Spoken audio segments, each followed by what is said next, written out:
Install Android 9.0 Pie on Xiaomi Mi Mix 3 via Pixel Experience ROM. Please check the description for important notes and all the download links.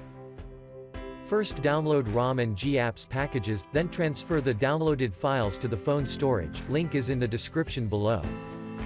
Step 2. Boot your device into TWRP recovery. Once in TWRP, click on Wipe, Advanced Wipe, and select the check boxes, as shown in the image, excluding internal storage.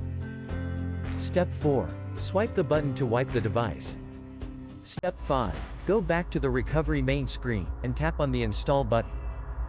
Step 6. Navigate to the storage, and select the ROM zip file. Step 7. Finally, swipe the button on the screen, to install ROM file. Step 8. Flash the GApps zip package, in the same manner. Step 9. After GApps flashing completes, select Wipe Cache and dalvik from bottom left side of screen, and swipe to wipe. Step 10. When the flashing process is complete, hit Reboot System. That's it, you have successfully installed the ROM on your device.